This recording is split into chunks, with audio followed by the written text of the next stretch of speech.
오늘 하나님께서 저희들에게 주신 은혜의 말씀은 에베소서 6장 1절부터 3절까지의 말씀입니다. 에베소서 6장 1절부터 3절까지의 말씀입니다. 하나님의 거룩한 말씀을 봉독해 드릴 때 여러분의 삶에 은혜가 있기를 바랍니다. 하나님의 말씀입니다. 자녀들아, 너희 부모를 주 안에서 순종하라. 이것이 옳으니라. 내 아버지와 어머니를 공경하라. 이것이 약속 있는 첫 계명이니 이는 내가 잘되고 땅에서 장수하리라. 아멘. 하나님의 말씀이었습니다. 거룩한 주일 예배 오신 여러분 주의 이름으로 환영합니다. 참 잘 오셨습니다. 우리 또 한번 해볼까요? 양손을 좀 가슴에 이렇게 얹으시고 두 번 외쳐봅니다. 우리가 난 하나님의 특별한 사랑을 받은 사람이라. 우리 두 번 합니다. 나는 하나님의 특별한 사랑을 받은 사람이다. 나는 하나님의 특별한 사랑을 받은 사람이다. 믿습니까, 여러분? 잊지 마십시오. 어떤 상황 속에 여러분이 처한다 할지라도 여러분의 신분을 잃지 마시길 바랍니다. 나는 하나님의 사랑 덩어리. 그렇기 때문에 나를 통해서 만남을 얻는 사람들은 다 하나님의 복을 받는다라고 하는 담대함이 좀 필요합니다. 자, 우리 똑같이 외쳐봅니다. 하나님을 기쁘시게, 사람을 행복하게. 그렇습니다. 이것은 우리의 삶의 주제죠. 우리의 삶의 모토입니다. 우리가 하나님의 특별한 사랑을 받은 사람들이라면 하나님의 사랑을 받은 자같이 하나님을 기쁘시게 하고 또 내 주위에 있는 사람들을 행복하게 하는 것, 이것이 성도의 신분과 부르심입니다. 라이프 스타일입니다. 오늘도 하나님께서 말씀을 통해 큰 은혜 주실 줄 믿습니다. 사도 바울은 계속해서 우리가 에베소서를 보는데요, 사도 바울은 인생을 살아가면서 삶에서 가장 중요한 6가지 관계들을 이야기합니다. 근데 그러한 관계들을 명령하기 전에 5장 18절에서는 성령의 충만을 받으라고 얘기했습니다. 새 사람을 입은 자들이라면 성령의 충만함을 입고 서로 피차 복종함으로 관계들을 이루어 나가라라고 얘기하고 있습니다. 5장 22절부터 33절까지는 아내와 남편의 관계, 세상에서 가장 가까운 관계, 무촌이라고 그러죠. 무촌. 근데 이 무촌이 그렇게 사랑하고 여보님이라고 하다가 님의 딱 점 하나 찍히면 남이 되는 겁니다. 완전히. 그런데 세상에서 가장 가까운 아내와 남편의 관계를 얘기했습니다. 그리고 난 후에 오늘 6장 1절부터 3절 읽지 않았습니다. 다음 주에 볼 4절에 보면 그 다음의 관계, 부모와 자식의 관계, 그리고 그 다음에 나와 있는 5절부터 9절까지는 종들과 상전의 관계를 이야기합니다. 인생을 살다 보면 이 모든 관계 속에 다 들어가 있습니다.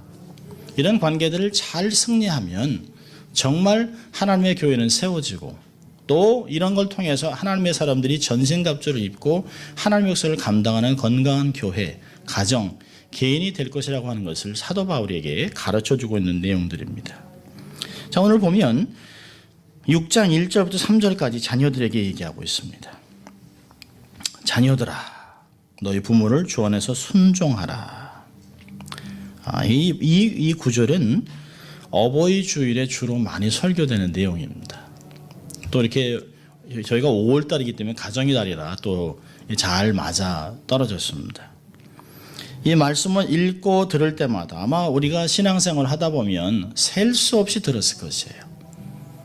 아마 거의 몇십 번씩 들어서 거의 외울 정도입니다. 그런데 이 말씀을 듣는 자식들의 마음은 어떨까요? 나는 효자입니다 라고 하는 사람은 한 명도 없습니다. 철이 들면 철이 들수록, 신앙생활을 깊이 하면 깊이 할수록, 나이가 들면 나이 들수록 남들은 여보 당신 그 정도면 효자지 뭐, 아니 야 너 같으면 효자지 라고 하지만 스스로 나는 효자라고 할 수 있는 사람은 아무도 없습니다. 평상시에는 내가 참 잘했다라고 하지만 어느 세월이 지나서 정말 더 잘해드리려고 그랬는데 부모님은 가세요. 조금만 더 기다려주시면 안 됐나, 뭐가 그렇게 급해서 그렇게 하늘나라에 가셨나 하는 생각들을 해봅니다. 그러면서 후회가 너무너무 막심합니다. 정말 아버지, 어머니, 이렇게 어머니라고 안 그러죠. 엄마 이렇게 하고 싶은데 할 대상이 없습니다. 좀 잘해드리고 싶어. 이렇게 어떤 것을 먹다 보면 이 음식에서 엄마 맛이 나지? 이런 때가 있습니다. 근데 울컥합니다. 이거 우리 엄마만 만드는 건데. 그런 맛이 나오면 그 식당을 자주 애용하게 됩니다. 어머니의 맛이 좀 난다라는 생각들을 합니다. 근데 참 잘해보려고 했는데, 살아계실 땐 정말 잘해보려고 했는데 지금 상황이 안 돼요. 근데 가시고 나면 해드리려도 해드릴 수가 없습니다. 참 가슴이 점이 오죠. 부모, 어머니, 아버지 이런 얘기를 들으면 가슴이 이게 먹먹해집니다. 먹먹해집니다. 아마 그래서 가수가 불효자는 웁니다 라고 하는 노래를 부른 것 같습니다. 이 불효자는 웁니다는 그 사람만의 고백은 아니죠. 모든 자식의 동일한 고백이라고 생각합니다. 오늘 본문을 보면 그 1절, 2절, 3절에 보면 아주 놀라운 것들을 얘기하고 있습니다. 오늘 본문은 명령과 함께 놀라운 보상을 달아주고 있습니다. 부모에게 효도를 하는 것은 동양적인 사상이다라고 치부할 수 있지만 그렇지 않습니다. 하나님이 성경에서 우리에게 주신 명령입니다. 반드시 해야 되는 것이에요. 오늘 보면 사도 바울이 하나님의 권위를 가지고 자녀들에게 두 가지 동사를 가지고 명령합니다. 순종해라, 공경해라 라고 얘기하고 있습니다. 그리고 부모에게 순종하고 공경해야 될 이유를 두 가지를 이야기하고, 그리고 이 말씀을 잘 순종하면 두 가지의 축복을 준다라고 하는 것들을 이야기하고 있습니다. 하나씩 보면서 우리의 마음에 좀 새겼으면 좋겠습니다. 자녀들에게 주는 두 가지 명령 단어는 뭘까요? 순종하라는 거예요. 주 안에서 순종하라. 또 하나는 공경하라. 이 순종하라고 하는 단어가 내적인 자세를 얘기한다면, 공경하라고 하는 것은 외적인 구체적인 행동을 유발하는 것입니다. 그러니까 내 안에서 주님을 순종하고 싶은 마음과 순종하는 이 내적인 면을 통해서 공경이 나온다는 것이죠. 주 안에서 순종하라는 단어는 뭘까요? 이 순종하라고 하는 것은 아내가 남편에게 복종하라 이런 단어하고는 좀 달라요. 이 순종한다라는 것은 후포 아코라는 단어가 있는데요. 밑에 서서 귀를 열고 들으라는 것이에요. 순종하라는 얘기는 뭘까요? 청종하고 잘 들으라는 것이에요.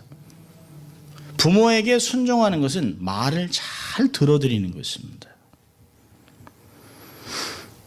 어릴 때는 아이들이 부모가 얘기하면 네 엄마, 네 아빠 이게 뭐예요? 이거 이렇게 해도 돼요? 라고 묻던 아이들이 청소년기를 지나면서 물어봐도 대답도 안 하고 묻지도 않고 무슨 말을 하면 무시하고 no 이런 no. 사실은 부모들이 알고 얘기하는 건데 no 그럽니다. 그러면 알고 하는 얘기인데 손살을 치면서 뭐 이런 걸 이렇게 물어보냐고 얘기합니다. 그러면서 뭘 얘기하면서 시계를 봐요 이렇게. 그럼 이게 바쁘다는 건지 이렇게 좀 어떻게 해야 될지 모르겠습니다. 그런 것도 모르는 식으로 이렇게 물어보면, 이 안에서 막 성령의 말씀이 떠오릅니다. 참아라, 참아. 참을 인자를 3번 써라. 뭐 이런 뭐 안에서는 김이 칙 하고 막 나갑니다. 그러면서 속으로 이렇게 마음을 다집니다. 이렇게 커가는구나. 컸단 얘기지. 라고 생각을 합니다. 여러분, 부모를 순종한다는 것은 뭘 어떻게 잘해드리고 뭐 이런 것보다 가장 중요한 것은 잘 들어드리는 것이에요. 그래요? 어머니 그랬어요? 그런 것입니다. 여러분, 부모들은 자녀들이 성장하면 가정을 이루는 거 당연한 것입니다. 근데 부모들은 자기들이 가정을 이뤄서 알콩달콩 살아가는 모습들도 보고 싶은 것이에요. 또 그들이 갖고 있는 고민도 들어보고 싶은 것이에요. 또 그들이 낳은 자식도 그렇게 안아보고 싶은 것입니다. 자식과 대화를 하고 싶었는데 찾아오는 이가 없어요. 그러면서 그런 노래를 부르는 것이에요. 아무도 찾는 이 없는 외로운 이 산장에 아무도 오지 않습니다. 어쩌다가 전화하면 그래 올 거야? 저녁 먹을 거야? 뭐 해줄까? 라고 얘기하는데 아니 그럽니다. 아니.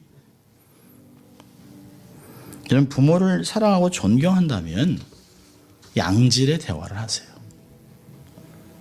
무엇보다 말하려고 하지 마세요. 들으세요. 많이 들어드리세요. 여러분, 부모님들도 걱정이 있습니다. 인생을 70년, 80년, 90년 살아서도 그들에게도 걱정이 있고 그들에게도 질문이 있고 그들도 알고 싶은 게 있고 그들도 말해주고 싶은 이야기들이 얼마나 많은지 모릅니다. 여러분, 사람이 말을 못하면 속병이 걸려요. 속병이. 아무도 들어주는 사람이 없으면 우울증이 생깁니다. 그래서 때에 따라 말을 들어줘야 됩니다. 말을 하려고 하지 말고 먼저 들으세요. 그것이 순종입니다. 저희가 사형제인데요.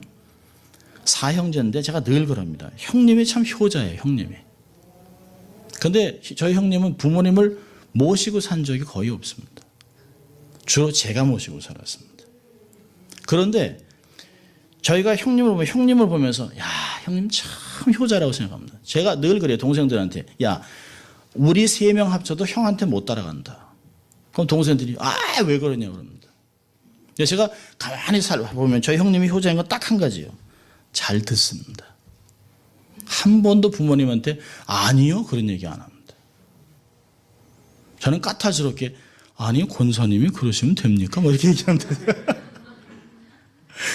한 번은 여기서 이제 뭐 이게 월드컵을 할 때 이렇게 막 그 어느 그 곳에서 이렇게 막 축구공을 나눠줬습니다. 축구공을 한 사람한테 하나씩 나눠주는 거잖아요. 또 어머니가 2개를 갖고 오셨습니다. 그래서 제가 그랬습니다. 엄마, 이거 다른 사람도 가져야 돼. 뭐 이렇게 또 축구하는 애들도 없는데 이거 갖고 오셨어요? 이거 2개를 어떻게 하셨더니 하나 갖고 가방에 넣고 또 줄 서셨다는 거예요. 저 어머니가 환장해요. 그래서 그 땡볕에 뭘 이렇게 공을. 어머니가 벌써 얼굴이 확 굳으셨어요.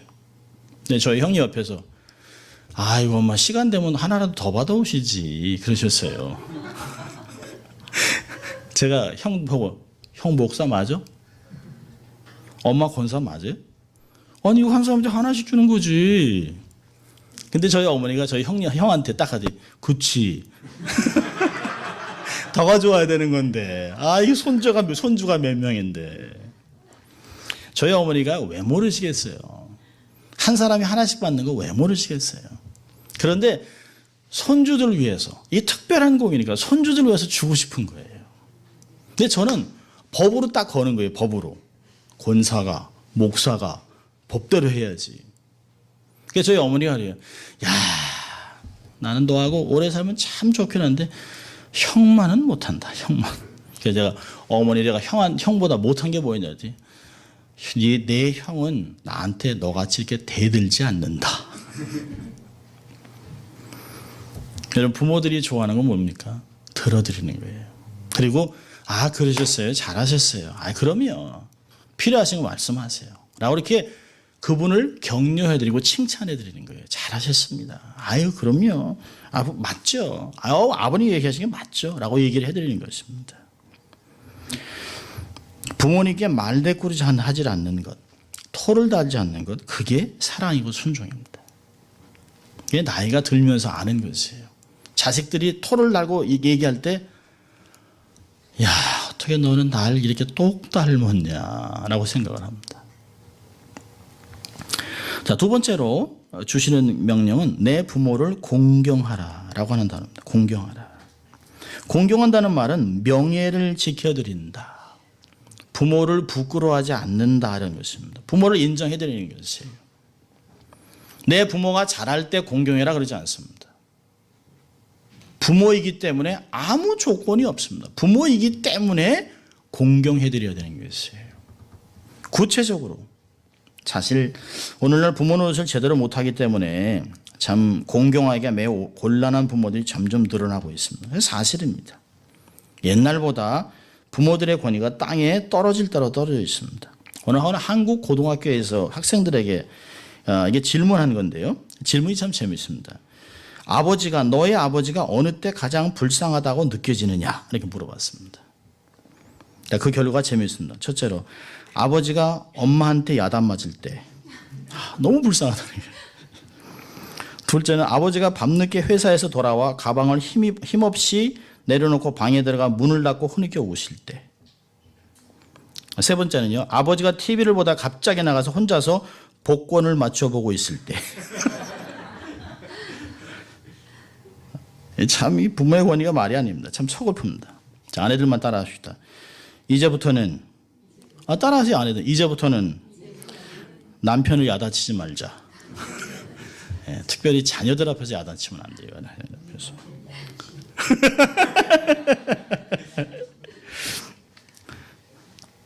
옛날 그 오스트리아 비엔나에는 죄수를 일정 동안 기간 동안 거리 청소를 하게 해서 부끄러움을 줬답니다. 근데 어느 날 수상이 한가로이 창밖을 내다보고 있었습니다. 근데 이상한 장면이 있었어요. 그 죄수가 이게 길에서 이렇게 쓰레기를 이렇게 쓸어 담고 있는데요. 갑자기 어느 아주 말끔한 청년이 다가와서 그 길거리를 청소하는 사람의 손에 입을 맞추고 아주 다정하게 이야기를 하고 웃고 하다 나중에 허그를 하고 떠났습니다. 그 수상이 이렇게 보면서 저 사람이 누구지? 정치인인가? 저 사람을 따라오는 사람들인가? 부하인가? 라고 생각을 하다가 그 청년을 불렀습니다. 그 청년을 불러서 당신이 길에서 청소하는 사람하고 무슨 관계냐? 그래서 이 사람이 예, 제가 존경하는 아버님입니다. 이 사람이 충격을 먹었습니다. 아니 길에서 아버지가 청소하고 있으면 수치스럽고 창피해야 되는데 제가 존경하는 아버지라고 아주 당당하게 얘기를 했습니다. 수상이 가만히 생각을 하다가 왕궁으로 들어갔습니다. 그래서 왕한테 이야기를 다 했습니다. 그리고 이렇게 얘기했습니다. 자기 아들에게 존경받는 아버지라면 아들을 이렇게 똑바로 키운 사람이라면 절대로 범죄자가 될 수 없습니다. 그리고 이 사람을 석방시켜달라고 얘기했습니다. 그래서 왕이 자기 가정을 다스리고 자기를 존경하게 만든 아버지라면 이 사람은 앞으로도 좋은 일에 쓰일 수 있는 사람이라고 석방을 해줬습니다. 자식을 저렇게 키울 수 있는 사람은 결코 나쁜 사람이 아니라는 것이죠. 자식 안에 아버지를 존경하는 마음과 어머니를 사랑하는 마음을 실은 사람이라면 여러분 자녀 교육에 성공한 사람들입니다. 잠언서 23장 25절에 내 부모를 즐겁게 하며 너 낳은 어미를 기쁘게 하라. 효도라는 게 뭘까요? 부모를 기쁘게 해드리는 것입니다. 복잡하게 따질 것이 없어요. 아주 재밌는 그 예화가 있었습니다. 어떤 연세 높은 어머니에게 두 아들이 있었습니다. 큰 아들은 아주 집도 넓고 돈도 많고 굉장히 많습니다. 방도 많고 어머니 원하는 대로 다 해드립니다. 근데 둘째는 가난하고 힘들고 어려운데도 어머니가 둘째 아들 집으로 가기로 결정을 했습니다. 그래서 아들이 아니 어머니 집도 널널한데 동생 집은 좀 복잡합니다. 가시면 힘듭니다. 혼자 계실 방도 없습니다. 그러니까 어머니가 괜찮다 됐다. 그런데요. 왜 그렇게 됐는가를 나중에 알게 됐습니다. 뭐 아들 며느리가 반찬을 잘하는 것도 아니고 집도 넓은 것도 아니고 뭐 계절마다 옷을 잘해주는 것도 아니에요. 근데 아들이 저녁마다 어머니가 주무시기 전에 등을 긁어드립니다. 와, 막 시원하게. 그러니까 그 어머니가 아이고 시원하다, 아이고 시원하다. 여러분 효도라는 게 뭐예요? 부모의 마음을 헤아리는 거예요. 마음을 헤아리는 거예요. 큰 게 아닙니다. 큰 게. 저도 뭐 아이들한테 야, 이 세 명 잘 키워가지고 한번 노년의 삶에 한번 꽃을 펴보자. 이렇게 하고 자식을 키우는 사람은 없어요.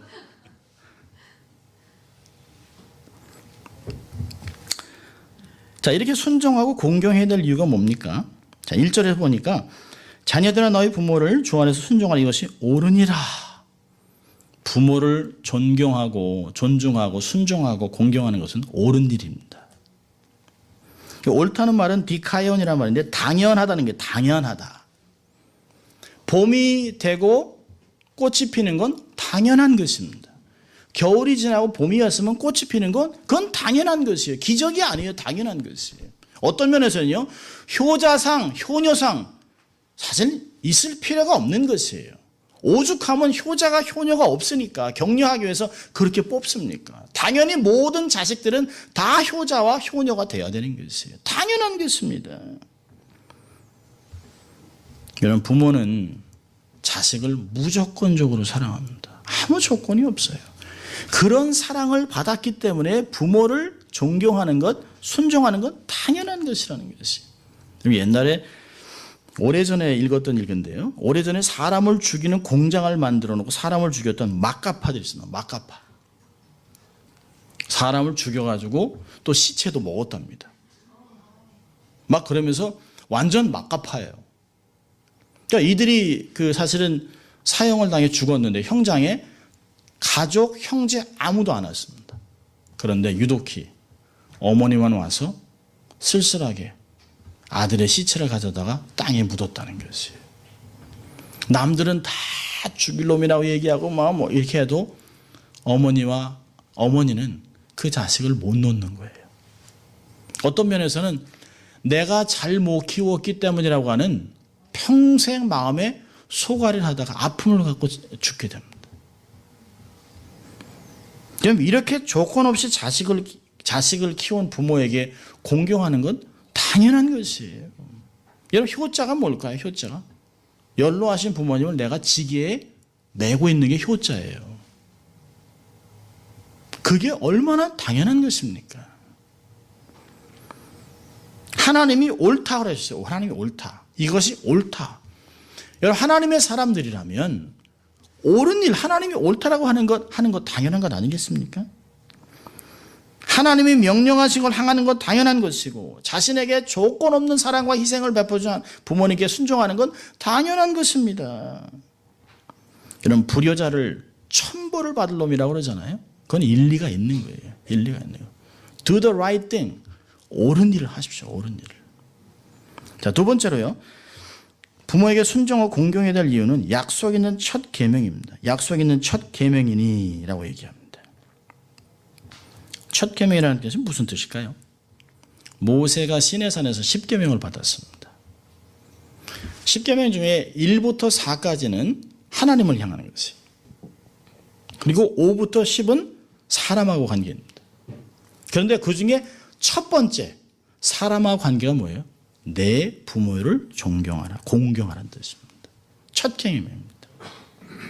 여러분, 다른 계명들은 다 하지 마라, 하라 뭐 이런 것이 있지만 부모를 공경하면 약속이 있습니다. 약속. 오직 유일한 약속이 달려있어요. 장수하겠다라고 얘기하고 있습니다. 아주 중요한 계명이라는 것이에요. 부모 공경은 약속을 주신 중요한 계명입니다. 효라고 하는 것, 하나님이 사람에게 주신 첫 번째 계명, 가장 중요한 계명이라고 하는 것입니다. 그런데 이렇게 당연한 것을 하는데도 불구하고 하나님이 하라고 하는 명령에 순종하는 것, 내게 한없이 희생한 부모님에게 순종하고 공경하는 것, 효를 행하는 것 당연한 것인데요. 하나님이 당연하게 하는 것을 거기서 두 가지 복을 걸어 놓으셨습니다. 하면 복을 안 주셔도 당연한 것이에요. 그런데 복을 걸어 놓으세요. 뭡니까? 두 가지 복이 있어요. 하나는 뭘까요?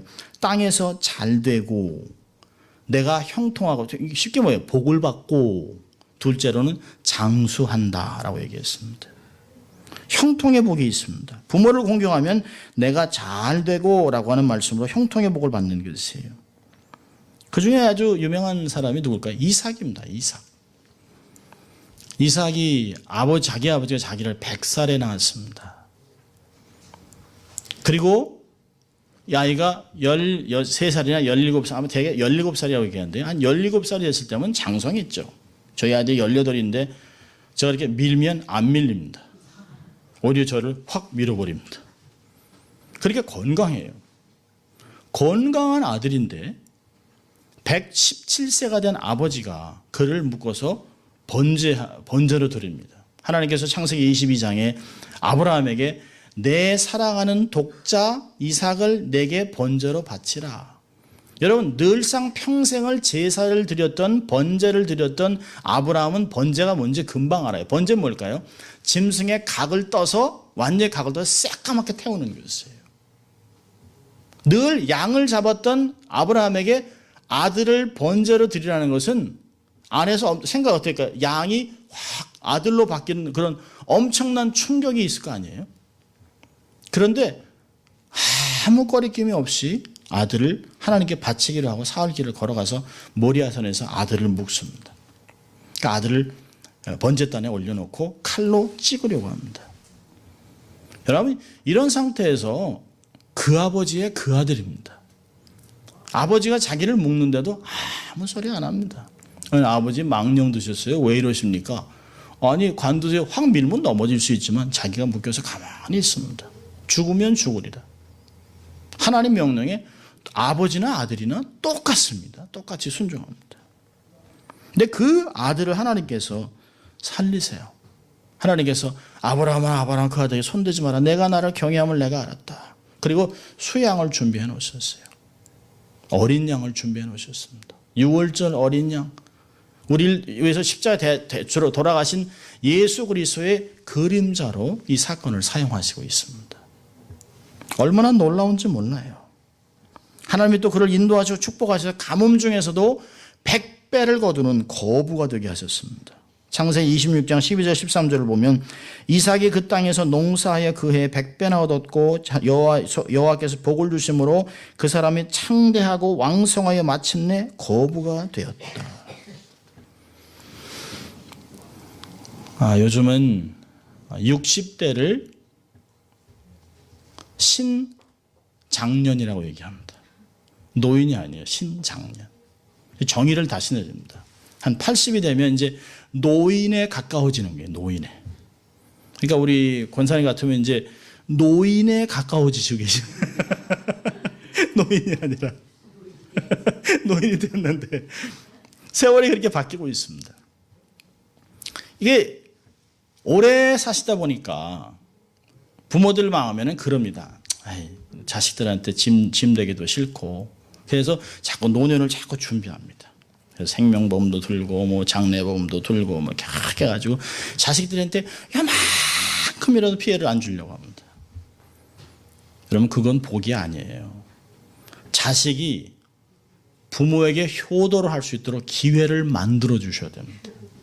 자식이 돈이 있어도 용돈도 좀 내놔라. 야, 부모에게 잘하는 자가 복 받는단다. 그 기회를 만들어 주셔야 돼요. 자식이 가난하게 하나님 앞에 축복을 받지 못하게 살려면 끝까지 모으세요. 끝까지 모아서 여러분 삶에서 자식들에게 이만큼 더 신세를 주지 않고 좀 돼요. 그렇지 않아요? 성경은 부모가 자식에게 효도받는 건 당연한 것입니다. 부모에게 효도를 할 때 자식이 복을 받습니다. 그것들을 가르쳐야 되는 것입니다. 여러분이 자녀가 정말 거부가 되길 바라요. 자식들에게 부모에게 효도를 할 수 있도록 기회를 자꾸 제공하세요. 하나님이 효자들에게 부모에게 효를 하는 사람, 공경하는 자, 순종하는 자에게 형통의 복을 주었습니다. 또 두 번째는 3절을 보니까 장수하겠다.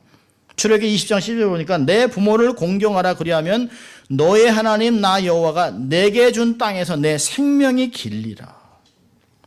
또 신명기 5장 16절에서는요. 너는 너의 하나님 여호와의 명한 대로 내 부모를 공경하라. 그리하면 너의 하나님 여호와가 내게 준 땅에서 내가 생명이 길고 복을 누리리라. 그건 하나님이 하신 말씀이에요. 바울도 그러잖아요.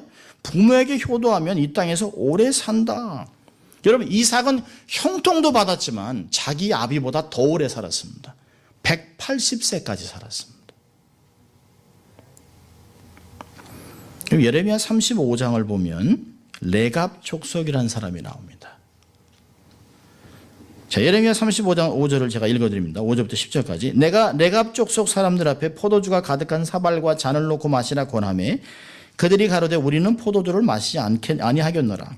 레갑의 아들 우리 선조 요나답이 우리에게 명하여 이르기를 너희와 너희 자손은 영영이 포도주를 마시지 말며 집도 짓지 말며 파병도 하지 말고 포도원도 재배치 말며 두지도 말고 너희 평생의 장막에 거처하라. 그리하면 너희의 우거하는 땅에서 너희 생명이 길리라 하였으므로 우리가 레갑의 아들 우리 선조 요나답의 우리에게 명한 모든 말을 순종하여 우리와 우리 아내와 자녀가 평생의 포도주를 마시지 아니하며 거처할 집도 짓지 아니하며 포도원이나 밭이나 종자도 두지 아니하고 장막에 거처하여 우리 선조 요나답이 우리에게 명한 대로 다 준행하였더라.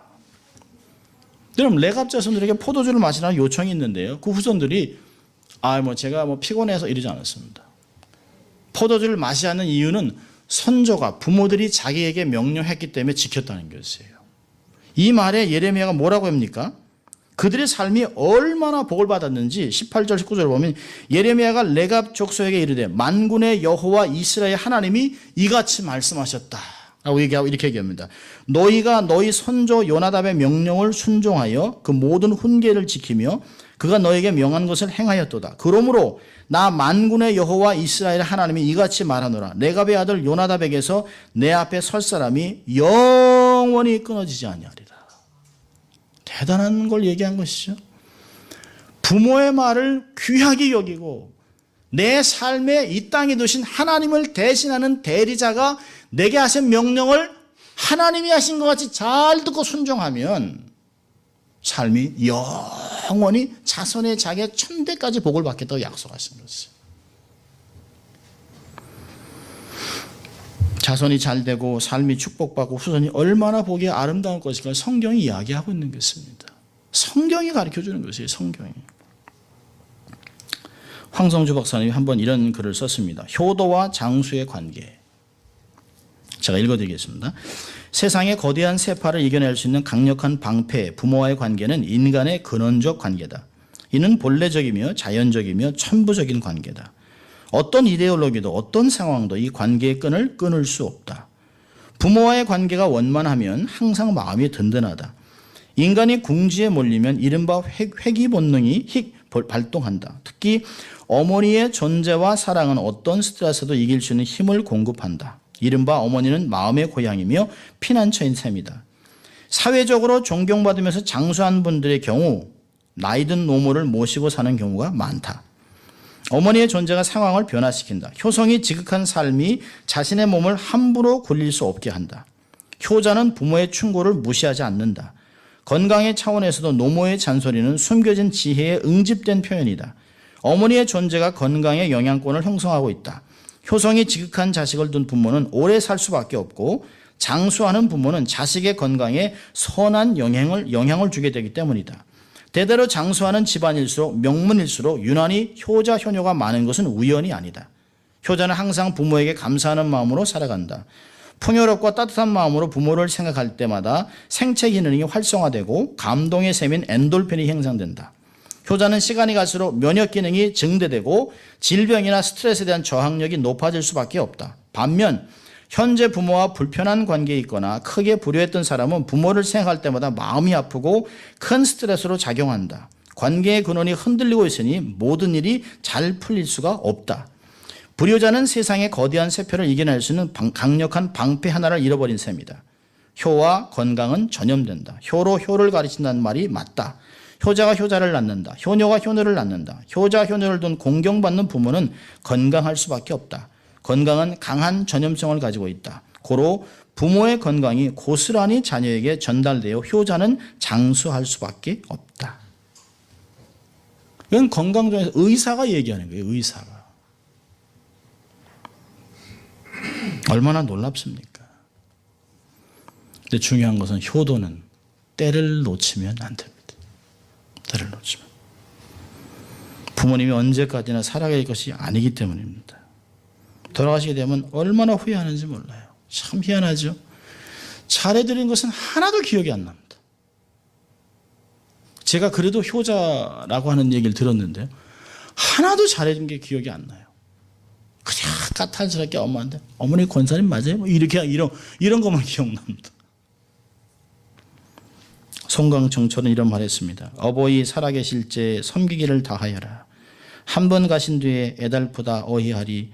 생전에 고쳐 못할 일은 이뿐인가 하노라. 정말 중요한 것이죠. 오늘날 가정의 위기가 얼마나 오고 있는지 모릅니다. 가정을 회복하기 위해서 먼저 부모님께 순종하십시오.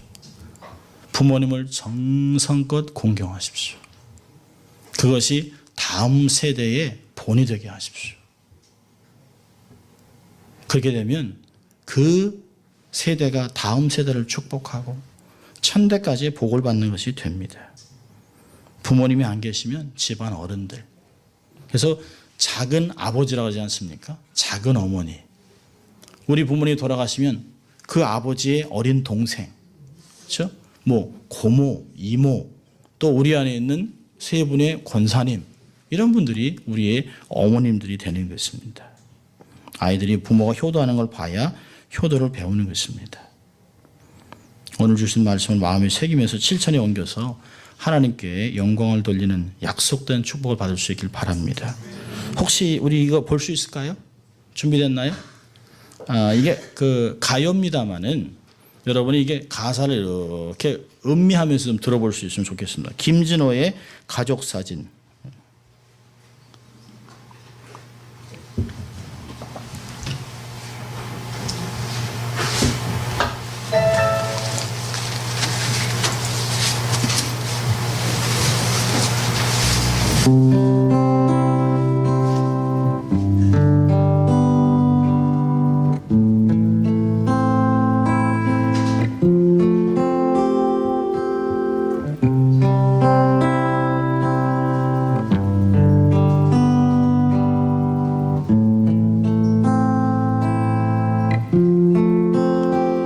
바쁘게 살아온 당신의 젊음의 의미를 더해줄 아이가 생기고 그날의 찍었던 가족 사진 속에 설레는 웃음은 빛바래 가지만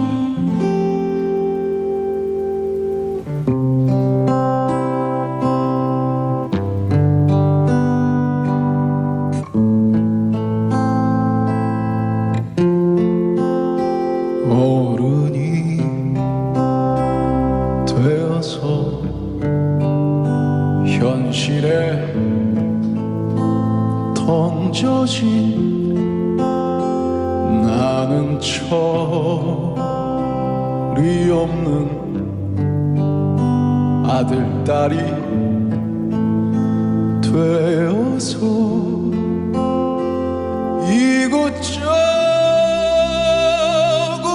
이곳저곳에서 깨지고 또 일어서다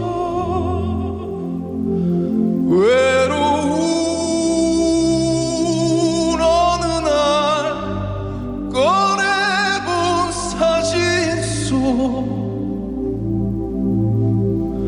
아빠를 닮아 있네.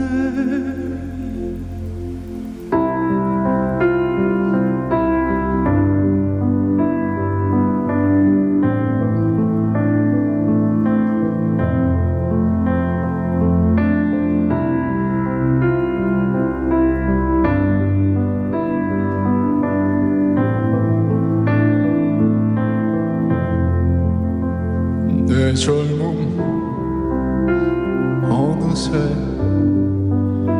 기울어 갈 때쯤 그제야 보이는 당신의 날들이 가족 사진 속에 미소 띤 젊은 우리 엄마 꽃 피던 시절은 나에게 다시 돌아와서 나를 꽃 피우기 위해 걸음이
사람들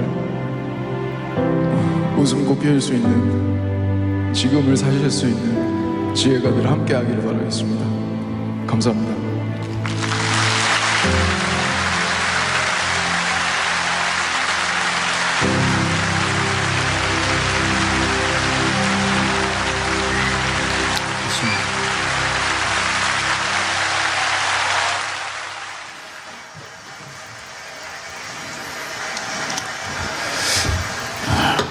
우리의 부모도 젊을 때가 있었습니다. 곱고 멋쟁이로 삶을 때도 있었습니다. 우리의 부모들도 꿈이 있었습니다. 그런데 그것을 자식을 위해서 희생하셨습니다. 은혜를 기억하고 감사하고 잘 섬겨드려야 합니다. 그것이 우리의 삶에 마음에 잘 각인되는, 그래서 평생을 그렇게 살아드린 여러분 될 수 있기를 주의 이름으로 축원합니다. 기도하겠습니다. 하나님 아버지 감사합니다. 저희들에게 부모를 허락하셔서 이 땅에 태어나게 하시고 또 우리도 성장하여 부모로 살아가게 하신 주님 감사합니다. 육신의 부모를 위하여 정성껏 섬기고 공양하고 사랑하고 순종하며 하나님의 뜻을 이뤄가며 하나님의 복을 누리는 저희들 될 수 있도록 하나님 축복하여 주시옵소서. 감사하고 예수님 이름으로 기도합니다. 아멘.